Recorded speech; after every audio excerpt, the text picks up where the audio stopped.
En primer lloc també volia agrair sobretot a l'Escola Sa Palomera quan em van dir si podia venir aquí. A mi em va encantar. Hem tingut molts alumnes, sempre que hem pogut s'han quedat a l'empresa, actualment encara en tenim, i molts alumnes no s'han quedat, però us haig de dir que hem recomanat a empreses dels voltants que es quedessin. Tots els alumnes que han vingut allà són excel·lents. Jo no sé si és que o bé ens els trieu o realment tothom surt molt ben preparat. Què ens aporta a nosaltres que vingueu a fer pràctiques? Bàsicament, ja ho han dit els ponents anteriors, bàsicament valorem una cosa nosaltres, que és l'actitud, amb ser. Els coneixements, aquests s'aprenen, però la manera de comportar, això no s'aprèn. I això és el que valorem nosaltres i qualsevol empresa. El repte que tinc jo és difícil, he tingut uns ponents abans, tots molt bons, per tant, i tot el que diré jo ara ja m'ho han dit ells, de fet. Potser ho diré d'unes altres maneres, perquè amb el tema de la seguretat, però fixeu-vos que tots han parlat de seguretat, han parlat de cloud.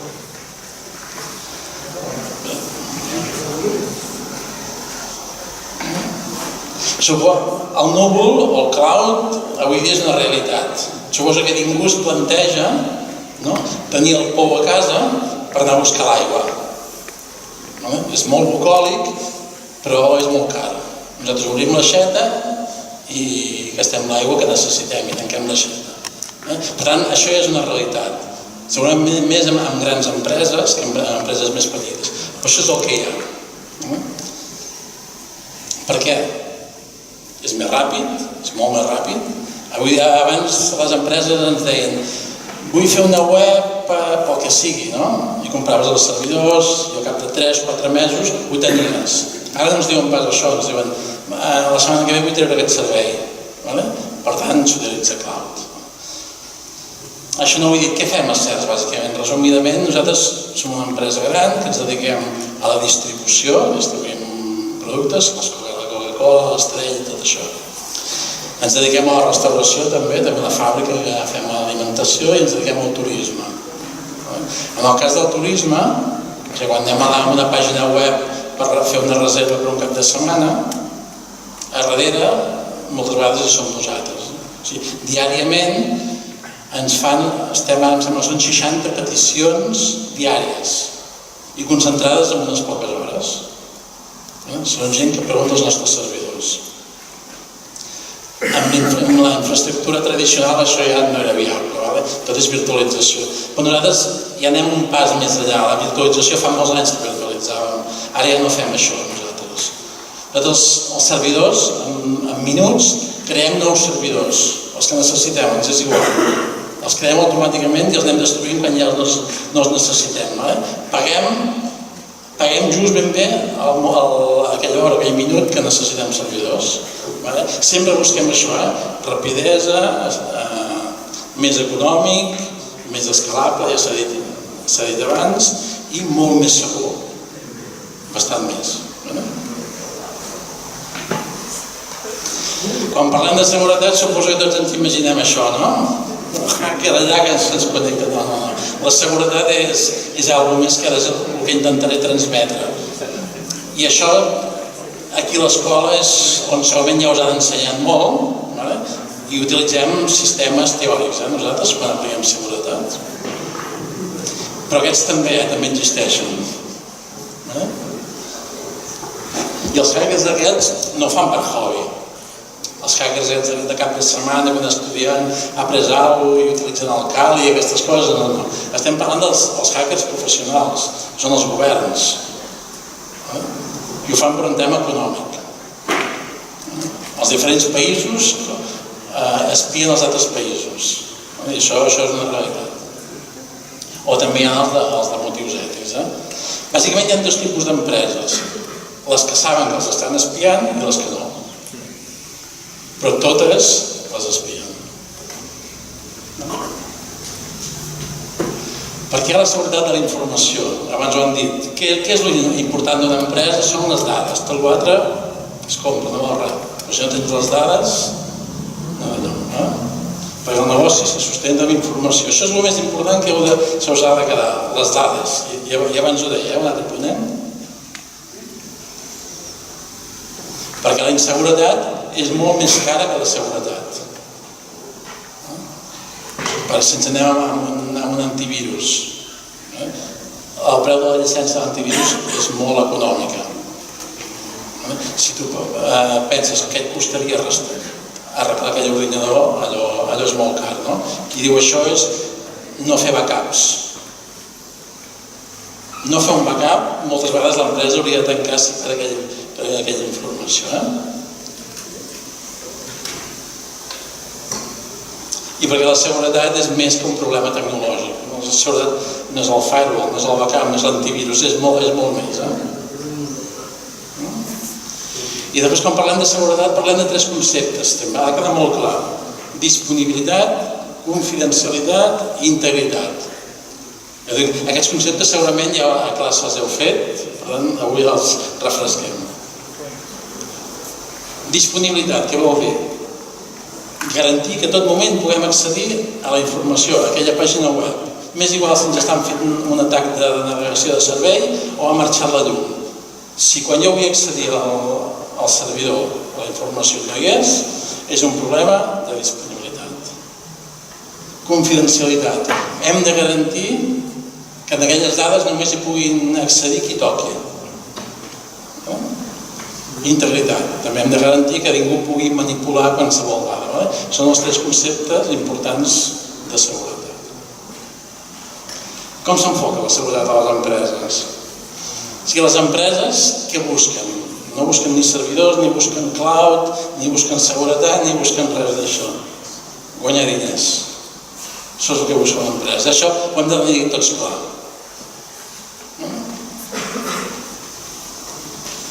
I com a informàtics i amb seguretat, què els podem oferir a les empreses? Perquè si no oferim valor, per a ells no tindria cap sentit que existissin. Optimitzar, sempre s'ha anat dient, sempre hem de parlar d'estalvi. Optimitzar recursos i optimitzar el risc. Això és el que hem d'oferir nosaltres. I això com es fa? Primer definint una política de seguretat. Definir una política de seguretat podria dir tots els servidors han de tenir backup. No volem cap software que sigui pirata. O sigui, marcar unes directrius de cap on s'ha d'anar. Després analitzarem els riscos. A la següent diapositiva us explico què vol dir. I en funció d'aquestes coses, aquí sortiran unes mesures que són les que hem d'implementar. Doncs, dèiem, haurem de posar uns firewalls, haurem de posar l'antivirus, haurem de posar no sé què, una sèrie de coses. És les que nosaltres recomanarem. I d'aquestes l'empresa ens dirà quines podem fer. I què pot fer nosaltres quan hi ha una incidència d'aquestes? La podem evitar, no? Instal·lant l'antivirus evitarem que se'ns coli un virus. O la podem transferir. Senzillament podem contractar una empresa d'assegurances que si mai ens roben les dades ens ho retorni.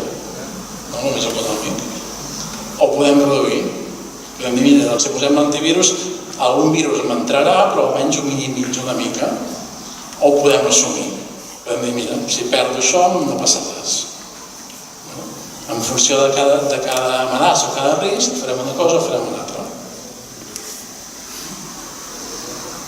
Què vol dir això de gestionar el risc, que tothom en parla? Doncs ho he intentat fer una mica gràfic, perquè el que estic explicant ja va ser una mica conceptual tot això. Suposem que nosaltres tenim la pàgina web a la meva empresa, certs.com. Això és el que volem protegir. Que la gent pugui entrar i la gent pugui comprar. Jo puc tenir la pàgina web, aquí no sé si sabeu bé, amb algun servidor allà al CPD o sobre la taula, o puc tenir allà un lloc més professional, en el cloud que dèiem. En aquest cas és el servidor de Google. I de què ens volem protegir de les amenaces que hi hagi? Quines amenaces hi pot haver un incendi, per exemple? Un terratrèmol. Si ho tenim aquí, podem tenir problemes. Segurament si ho tenim en el cloud, ja és més segur. Pot haver una tempesta. Nosaltres estem a Pineda de Mar i quan hi ha una tempesta la llum se'n va sempre. En un lloc d'aquests és més segur que a Pineda de Mar. Això ens pot entrar un virus, o ens pot entrar un hacker, que això passa, això és molt habitual. I llavors, què es mida més? Per què fem tot això? Perquè la seguretat és cara, i després nosaltres les companyies hem de fer que inverteixin en seguretat. Per tant, s'ha d'explicar molt bé. I cada euro que s'inverteixi ha d'estar justificat. Quina probabilitat és que passi? La probabilitat pot ser baixa, pot ser alta o pot ser mitja. Després d'aquí, per cada amenaça, doncs, podem dir, la probabilitat que la llum se'n vagi a Pineda és alta, no? L'impacte, què passaria? Seria alt, els memes web no funcionarien. Rodoneta vermella. Sempre que hi hagi una rodoneta vermella hem de fer alguna cosa. Aquest alguna cosa què podria ser? Doncs posar grups electrògens, tenir dobles companyies, tenir un cloud, etc. Hi ha diferents mesures, no? Però això és com s'ha de fer. Suposem que tenim un servidor de llevaters que no el fa servir quasi ningú i se'n va la llum. L'impacte pel negoci és baix, doncs no cal fer res, no cal que gastem diners amb això. Només gastarem els diners quan la probabilitat és alta i l'impacte és alt. No sé si més o menys em aneu seguint, però això és tal com es treballa a les empreses, a la gestió del risc. I després aquí són les accions que hauríem de fer. Aquí us introdueixo el primer concepte. Quan som una empresa petita, que hi ha un informàtic o dos informàtics i s'han de preocupar de l'antivirus i s'han de cuidar del servidor que han de preparar demà i han de fer 1000 coses, quan hi ha un incident és molt difícil. Quan estem parlant de cloud, normalment hi ha un equip de professionals que ho poden tractar de millor manera. Què són amenaces? Bàsicament hi ha dues, podríem dir. Les intencionades, les que hi ha algú que ens vol fer mal, els virus, els malwares, els ransomwares, els atacs, tots aquests. Els zapaters, no sé si sabeu què són el que diuen les amenaces persistents.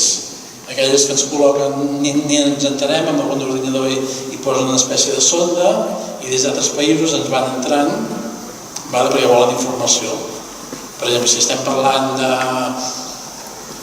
M'ho invento, que el Boeing sortirà a treure un nou avió, si una empresa d'un altre país és capaç de saber quin preu tindrà, quines prestacions tindrà, s'afanyarà per treure-ho ell abans.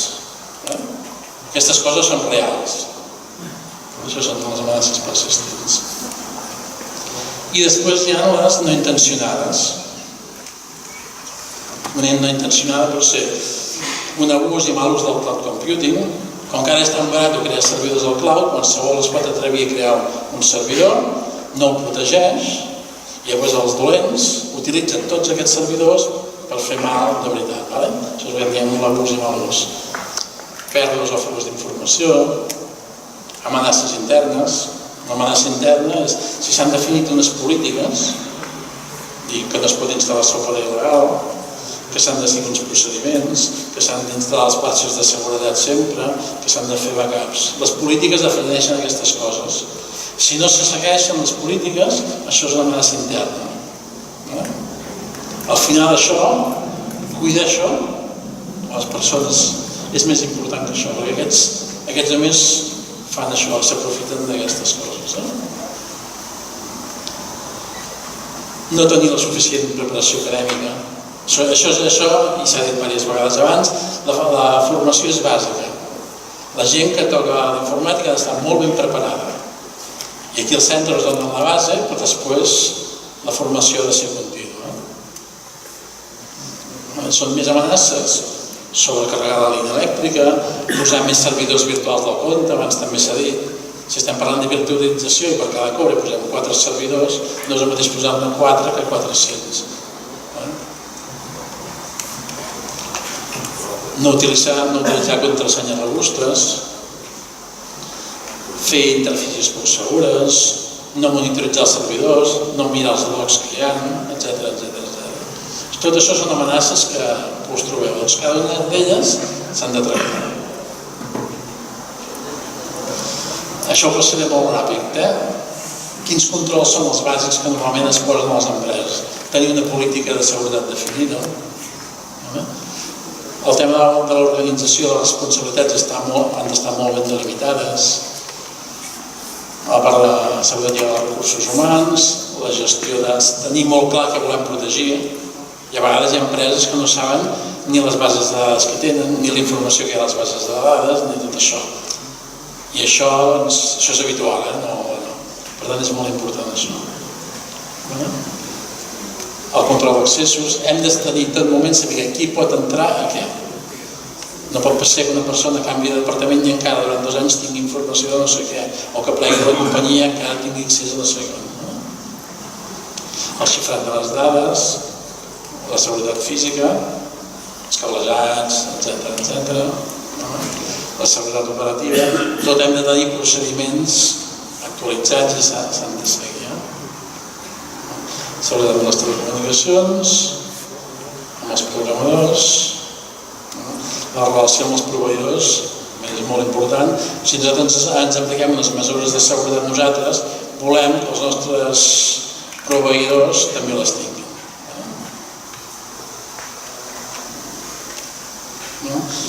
Gestionar les incidències de seguretat, sempre que hi ha incidència de seguretat s'ha de registrar i s'han de fer accions per millorar-la. Això és una millora contínua. Si hi ha una incidència i diu, ha passat això i ens n'oblidem, s'està fent una mala gestió.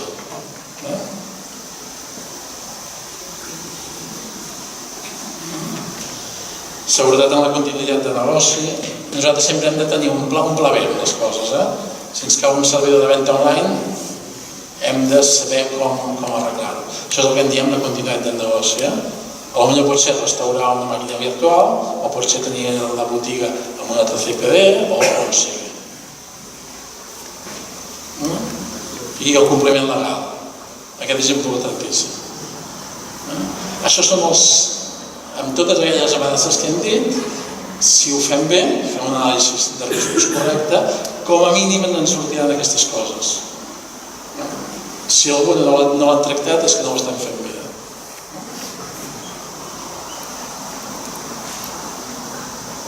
Fixeu-vos que fins ara no he parlat, jo estic parlant de seguretat de cloud i fins ara encara no he parlat de cloud. Perquè la seguretat és la mateixa, tant si és cloud com si no és cloud. La seguretat és això. El que passa que si és cloud, i a vegades ens podem alliberar una part, o entren elements. I ara parlem primer dels serveis de cloud. Ho he intentat dibuixar d'aquesta manera. Si pensem que la franja groga és la seguretat, la pot fer l'empresa o la pot fer el proveïdor del cloud, però algú l'ha de fer. I després els tipus de serveis de cloud, abans hem dit que hi havia els privats, hi havia els públics, hi havia els híbrids.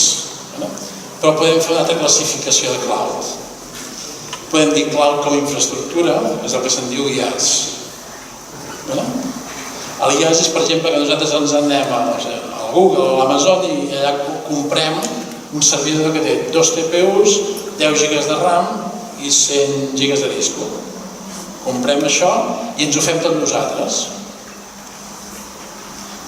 Per tant, sí, en aquest cas, la càrrega de la responsabilitat de la seguretat cau amb l'empresa. Ho tenim al cloud, però la seguretat l'hem de gestionar nosaltres.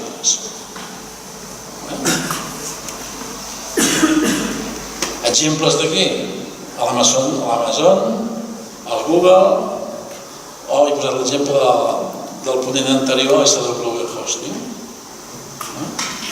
Ells fan això, la seguretat i la gestió del client. Quin segon tipus de cloud hi ha? El que en diem el PaaS, com a plataforma. Jo en el cloud no contracto un servidor, sinó que contracto una plataforma, per exemple, de desenvolupament en .NET. El hosting ja s'encarrega de tenir-me la màquina amb l'última versió, tots els parxes de seguretat posats i tot. Jo entro allà a programar, només vull això. Això se'n diu pas. Per tant, la seguretat, la responsabilitat de l'empresa és més petita i la seguretat del proveïdor cloud, fixeu-vos que ja és més gran. Ell ja s'ha d'encarregar dels parxes de seguretat. Google també té el seu, el Google Compute Engine. Tu llogues això. Jo em dedico a PHP, doncs llogo una màquina per PHP. I finalment hi ha el SaaS, que abans ja s'ha comentat, que és software com a servei. Un cas típic és el Gmail. Nosaltres què fem? Pagues per usuari, tu entres a la teva consola i pots enviar correus. O l'Office 365 seria el mateix. Aquí la nostra seguretat és mínima. Se n'encarreguen pràcticament tot Google o Microsoft o qui sigui. És el proveïdor el que s'encarrega de la seguretat. No sé si amb aquest resum queda bastant clar en mans de qui queda cada cosa. Seria la G Suite de Google en aquest cas. I finalment ja, quins són els aspectes claus? És allò que quan volem portar coses al cloud hem de tenir molt presents. El que en diem governança. Això ara tothom parla de governança, això està molt de moda, però quan intervé el cloud ho està més que mai. És el seguiment, és el control de les polítiques. Si l'empresa decideix que hi ha d'haver unes polítiques, hi ha d'haver uns procediments, aquests s'han de seguir. Això és el que en diem la governança, que es monitoritzi, que tot això. I són els que han d'establir aquests mecanismes d'auditoria, assegurar que el que vol l'empresa es faci. Resumint és això. Compliment legal. S'ha d'entendre molt bé les diferents lleis que hi ha a cada país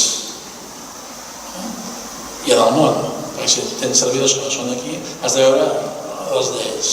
Perquè pot variar d'un país a un altre. Això és importantíssim. I aquests són els punts que preocupen a les empreses. Saber on són les dades. Nosaltres podem contractar hosting on vulguem, però hem de tenir molt clar on són, on estan les dades. Nosaltres actualment, per exemple, s'ha parlat del Dropbox, actualment amb la normativa actual, amb el Dropbox vol dir que les dades són als Estats Units. Legalment no podem contractar aquest servei. Quan creem un servidor a Google, que vas a la consola, és molt important dir a quina zona vols crear el servidor. Nosaltres amb la normativa actual sempre hem de crear a Europa. No podríem crear un servidor als Estats Units o a la Xina, perquè la multa que tindríem per això, i hem de pensar en la llei abusiva dels accionistes, ells no volen seguretat, ells volen guanyar diners. Per tant, la manera de minimitzar el risc és assegurar que les dades estan a Europa. Identitat i control d'accés. És la gran preocupació, també. Tenir molt clar qui pot accedir a què. I totes aquestes coses, si no les automatitzes, és molt difícil.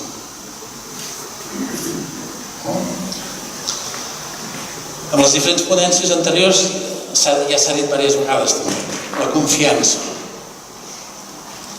Nosaltres hem de tenir confiança i hem de tenir una relació amb el proveïdor, el que se'n diu de partner.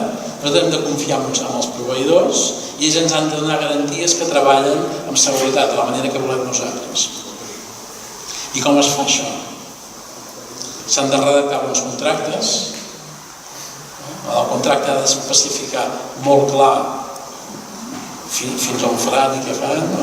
Hi ha normatives, la ISO 27000 o la ISO 20000, que t'ajuden amb aquestes coses. Hem de pensar que quan estem treballant en cloud, les amenaces internes, un treballador no faci el que ha de fer, són superiors, perquè hi ha els nostres treballadors i hi ha els treballadors de l'empresa de cloud. Per tant, hem de tenir mecanismes per garantir aquesta seguretat. Per tant, quan tenim un proveïdor que ens obre les portes, ens diu, mira, nosaltres treballem així, treballem d'aquesta manera, vine, o dit-nos el que vulguis, com ens han explicat abans, són empreses que hi pots confiar-hi. Si et posen una barrera i et diuen problemes que tot no, és que potser tenen alguna cosa a amagar. Són coses a veure. Importantíssim. La propietat de les dades.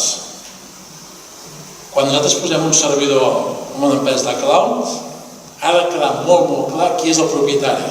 Sembla molt obvi, però no sempre és així.